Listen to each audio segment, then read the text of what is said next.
Hello everyone. आज की video में हम देखने वाले हैं democratic resurgence twelfth political science term 2। आज की वीडियो में हम कवर करेंगे कुछ टॉपिक्स जैसे background to emergency, Gujarat and Bihar movements, conflict with judiciary यानी कि जो गवर्नमेंट का कन्फ्लिक्ट चल रहा था जुडिशरी के साथ, उसके बाद declaration of emergency, consequences of emergency यानी कि जो इमरजेंसी लगी थी उसकी कंसिक्वेंसेस क्या आई थी, उसके रिजल्ट क्या आए थे, लेसन ऑफ द इमरजेंसी यानी इमरजेंसी से हमने क्या सीखा है, उसके बाद लोकसभा इलेक्शन 1977। ये कुछ टॉपिक्स हैं जो हम इस वीडियो में कवर करने वाले हैं। तो सबसे पहले देखेंगे बैकग्राउंड टू इमरजेंसी, और बैकग्राउंड टू इमरजेंसी के अंदर हम देखने वाले हैं economic contest. In the elections of 1971 Congress had given the slogan of गरीबी हटाओ। 1971 का जो इलेक्शन हुआ था उसके अंदर कांग्रेस पार्टी ने एक स्लोगन दिया था, गरीबी हटाओ। इस स्लोगन के साथ कांग्रेस पार्टी पावर में तो आई, बट कोई इकोनॉमिक कंडीशंस है वो पुअर की कोई इम्प्रूव नहीं हुई। यहाँ तक कि जो कंट्री की इकोनॉमिक ग्रोथ है वो भी इतनी सफिशिएंट नहीं थी और ना कुछ ज़्यादा इम्प्रूव हुई 1971 और 72 के बाद भी। इसी टाइम पे बांग्लादेश क्राइसिस है, उसने इंडिया की इकोनॉमी के ऊपर एक बर्डन डाल दिया। क्यों? क्योंकि जो पाकिस्तान और इंडिया के बीच वॉर हुआ, बांग्लादेश जब फॉर्म हुआ 1971 में, तो वहाँ से 80 लाख पीपल हैं बांग्लादेश से, वो माइग्रेट होके इंडिया के अंदर आ गए। इस तरह 80 लाख रिफ्यूजीज़ का बर्डन इंडिया के ऊपर आया। Industrial growth was low and unemployment was very high. उस टाइम पे जो इंडस्ट्रियल ग्रोथ थी वो भी लो थी और अनएम्प्लॉयमेंट है वो भी बहुत ज़्यादा थी, particularly in the rural areas. और ये अनएम्प्लॉयमेंट खासकर कहाँ पे थी? रूरल एरियाज़ के अंदर। In such a contest, non-Congress opposition parties were able to organize popular protest effectively। और इसी के बाद जो नॉन कांग्रेस गवर्नमेंट पार्टीज़ थी या फिर अपोजिशन पार्टीज़ थी, उन्होंने एक प्रोटेस्ट ऑर्गेनाइज करना शुरू कर दिया। अब इसी के कंटेस्ट में हम देखेंगे बिहार और गुजरात मूवमेंट। तो आगे हमें देखना है Gujarat and Bihar movements. Students protest in Gujarat and Bihar, both of which were Congress rule state. तो इस टाइम पे स्टूडेंट्स ने प्रोटेस्ट करना शुरू कर दिया। कहाँ? गुजरात और बिहार के अंदर, दोनों में ही उस टाइम पे कांग्रेस का रूल था। Had far reaching impact on the politics of the two state and national politics. और जो ये प्रोटेस्ट स्टार्ट किए स्टूडेंट्स ने, इसका एक बहुत बड़ा इम्पैक्ट आया दोनों स्टेट्स के अंदर और इंडियन पॉलिटिक्स के अंदर भी। तो आइए देखते हैं अलग अलग गुजरात और बिहार मूवमेंट्स को। सबसे पहले गुजरात मूवमेंट। गुजरात में क्या हुआ था उस टाइम पे? जो गुजरात मूवमेंट स्टार्ट हुआ वो स्टार्ट हुआ 1974 के अंदर। स्टार्ट किसने किया? स्टार्ट किया स्टूडेंट्स ने। रीज़न क्या थे, क्यों स्टार्ट किया? तो सबसे पहला, rising prices of food grains. जो फूड ग्रेन्स हैं उसके प्राइस बहुत ज़्यादा बढ़ रहे थे। Cooking oil and other essential commodities ये भी काफ़ी महंगी हो रही थी, यानी इनके प्राइस इंक्रीज़ हो रहे थे। Second, against corruption in high places यानी कि जो हाई पोस्ट हैं उनमें करप्शन बहुत ज़्यादा बढ़ गया था। अब इसीलिए स्टूडेंट्स ने क्या किया? एक एजिटेशन स्टार्ट कर दिया, यानी प्रोटेस्ट शुरू किया। The students protest was joined by major opposition parties and became wide spread, leading to the imposition of president rule in the state. अब हम देखते हैं कि जो स्टूडेंट्स ने प्रोटेस्ट किया था, बाद में उसको ज्वाइन किसने कर लिया? अपोजिशन पार्टीज़ ने। और ये मूवमेंट एक लार्ज स्प्रेड होता चला गया, वाइड स्प्रेड होता चला गया, और इसी की वजह से उस स्टेट के अंदर प्रेसिडेंट रूल है वो इम्पोज करना पड़ा। अब अगर आप इमरजेंसी अलग से पढ़ना चाहते हैं, like national emergency, president rule and financial emergency, तो कमेंट करके बताएं, हम नेक्स्ट वीडियो के अंदर सिर्फ इमरजेंसी के ऊपर एक वीडियो बनाएंगे। उसके बाद देखते हैं the opposition parties demanded fresh election to the state legislature. अब जैसे ही वहाँ पे प्रेसिडेंट रूल लगा तो जो अपोजिशन पार्टीज थी उन्होंने फ्रेश इलेक्शन की डिमांड कर दी कि दोबारा इलेक्शन करवाओ। Under intense pressure from students supported by the opposition political parties, assembly election were held in Gujarat in June 1975। और जो प्रेशर था स्टूडेंट्स का, क्योंकि स्टूडेंट थे और उनके साथ साथ अदर अपोजिशन पॉलिटिकल पार्टीज थी, उनके प्रेशर में आके असेंबली के इलेक्शन करवाए गए गुजरात में जून 1975। The Congress was defeated in this election, और इस इलेक्शन के अंदर कांग्रेस हार गई, यानी कि जो कांग्रेस रूल स्टेट थी 1974 तक गुजरात, वहाँ पे 1975 के जो फ्रेश इलेक्शन हुए उसमें कांग्रेस को हार का सामना करना पड़ा। आगे देखते हैं बिहार मूवमेंट। अब बिहार के अंदर भी ऐसे ही मूवमेंट स्टार्ट हुआ 1974 के अंदर। In March 1974 students came together in Bihar to protest against rising price, food scarcity, unemployment and corruption. तो रीज़न लगभग दोनों के सेम ही थे और स्टूडेंट्स ने ऑर्गेनाइज किया था।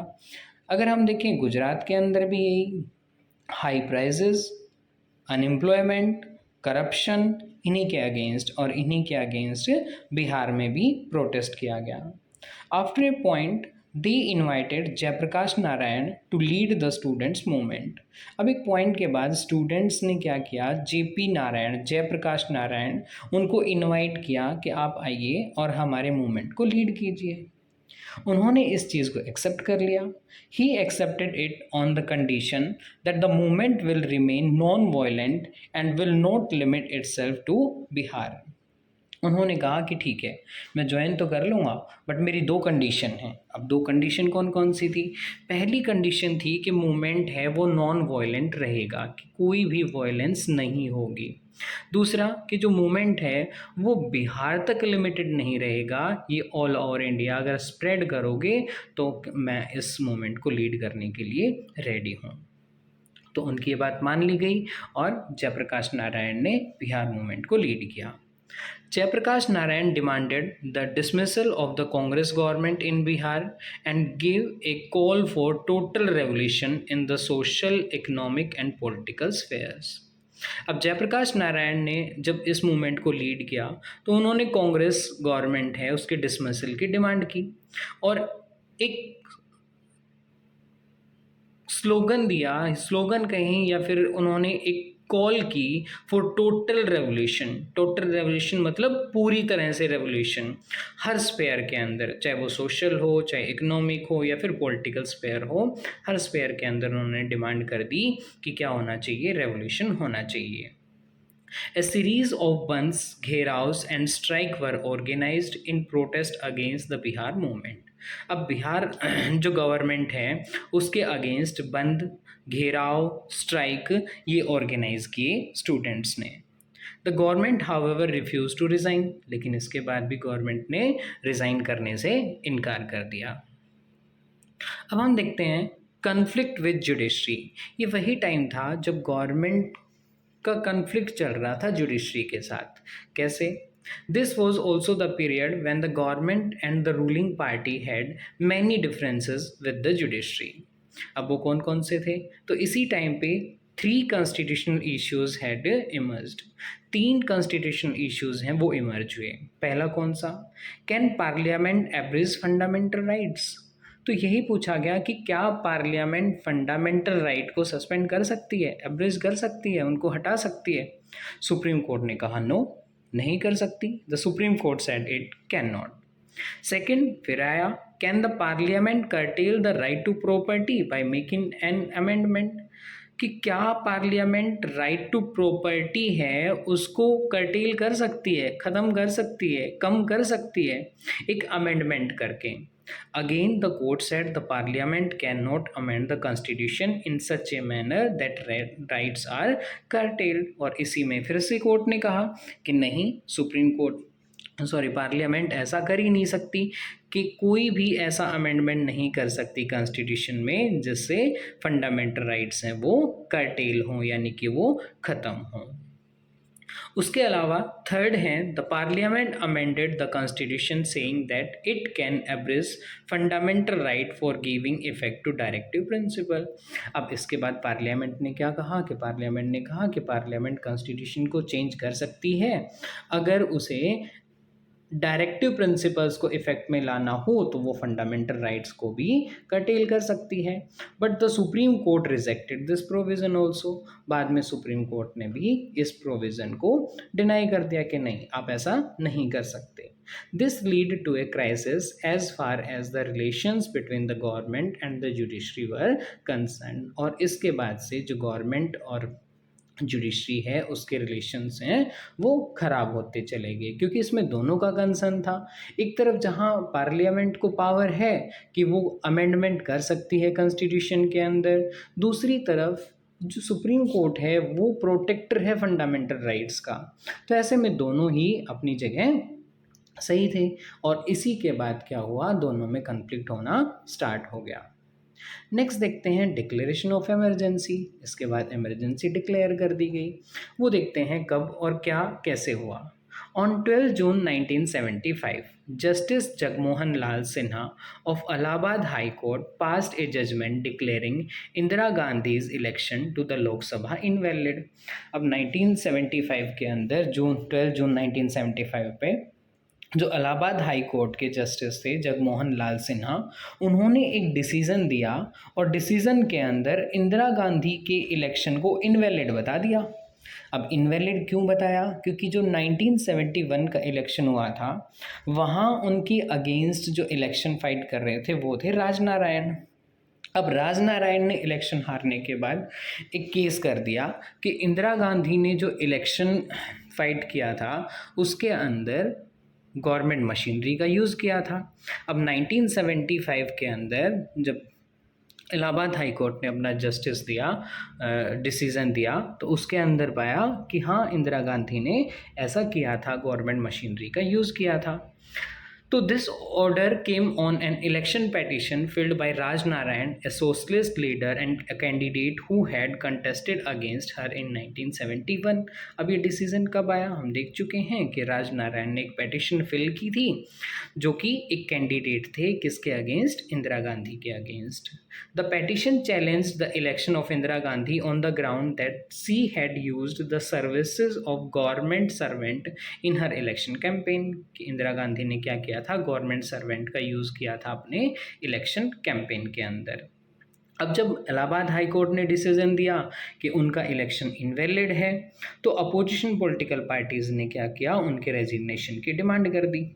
The opposition political parties, led by Jayaprakash Narayan, passed for Indira Gandhi's resignation and organized a massive demonstration in Delhi's Ramlila ground on 25 June 1975। तो इसके बाद पॉलिटिकल पार्टीज़ ने, जो अपोजिशन पार्टीज़ थी, उन्होंने इंदिरा गांधी की रेजिग्नेशन की डिमांड कर दी और एक मैसिव डेमोन्स्ट्रेशन किया रामलीला मैदान के अंदर 25 जून 1975 को, यानी ऑर्गेनाइज किया एक प्रोटेस्ट रामलीला मैदान के अंदर।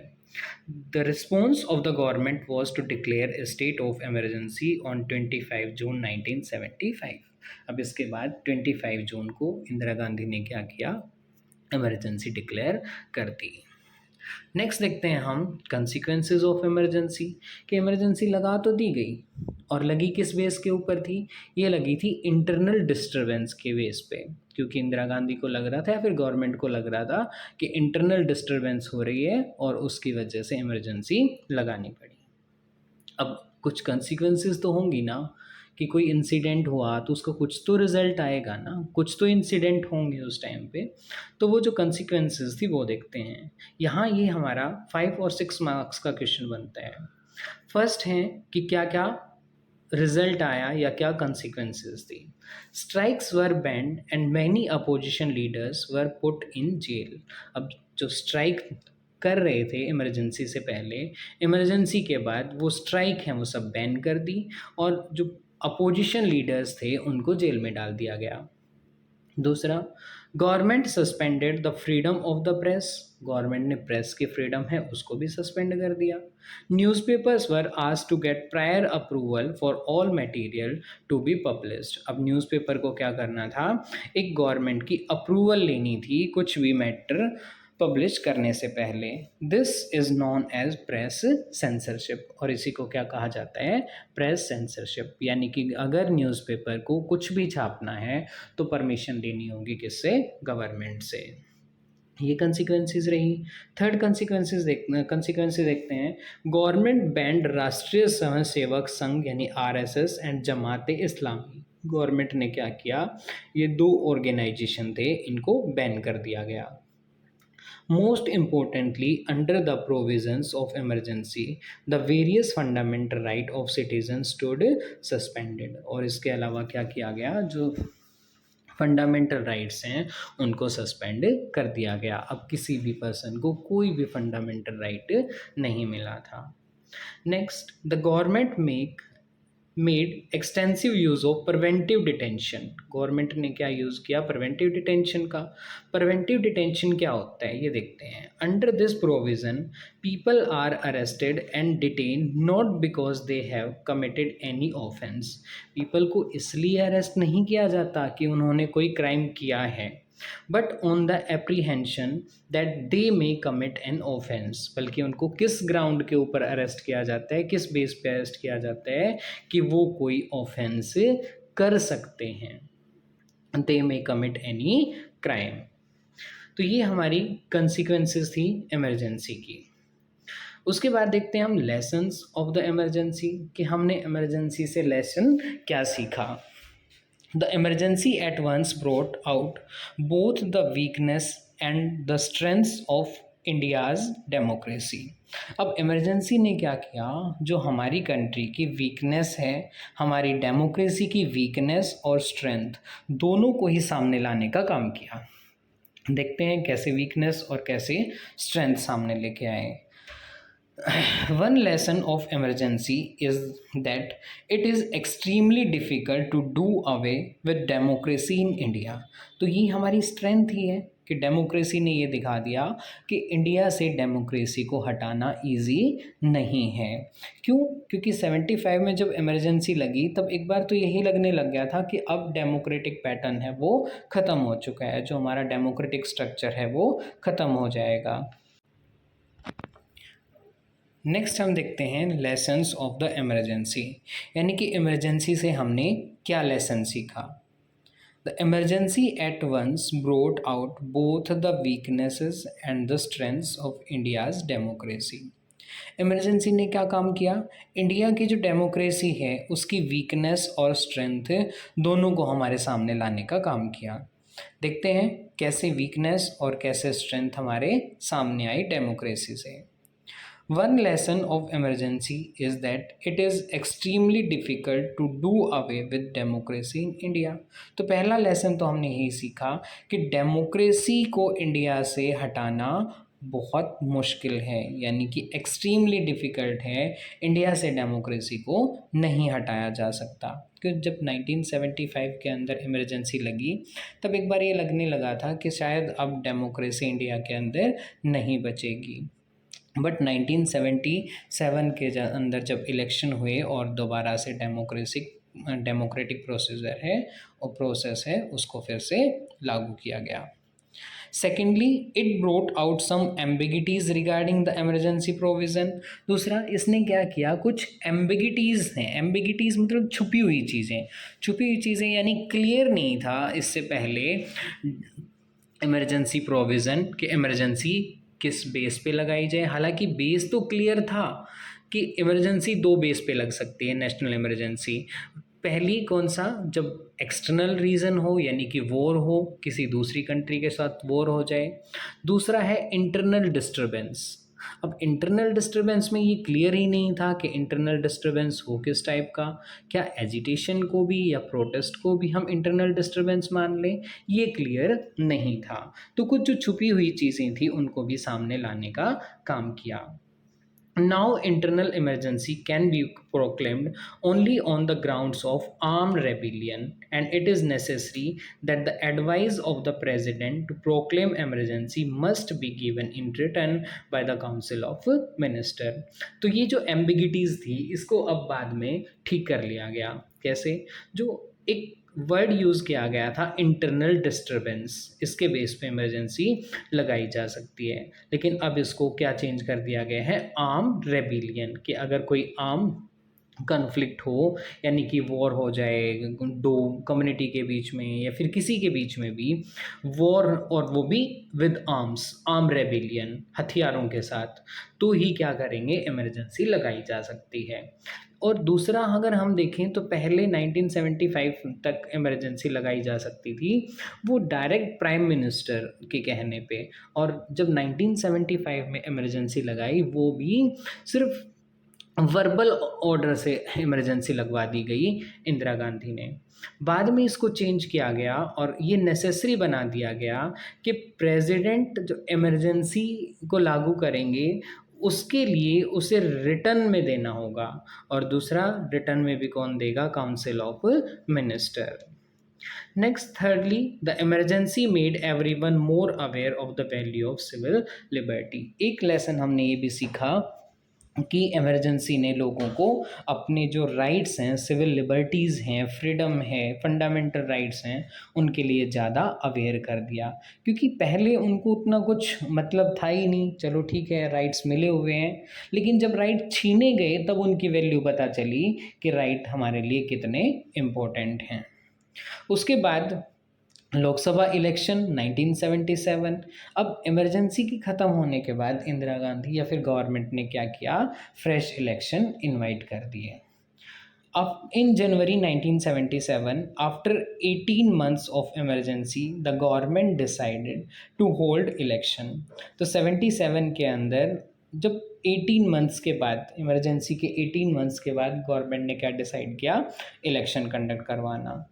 Accordingly all the leaders and activist were release from jails, और उन लीडर्स को जो जेल में डाल दिए गए थे कब, 1975 के अंदर, उनको अब रिलीज करना था। The major opposition parties had already been coming closer in the pre-emergency period। तो हमने देखा था कि जब इमरजेंसी से पहले 1974-75 जब वो प्रोटेस्ट हो रहे थे तो अपोजिशन पार्टीज़ हैं वो एक साथ आ रही थी।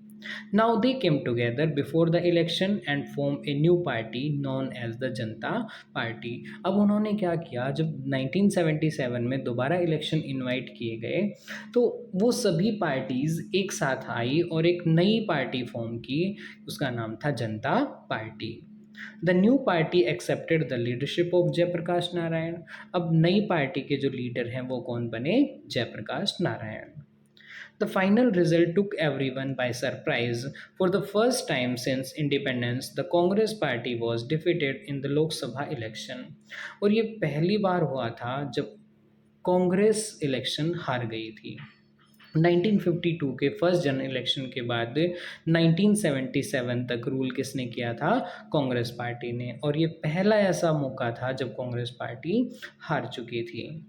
The Janata Party and its allies won 330 out of the 542 seats in the Lok Sabha election, और जनता पार्टी ने उसके बाद 330 सीटें जीती आउट ऑफ 542।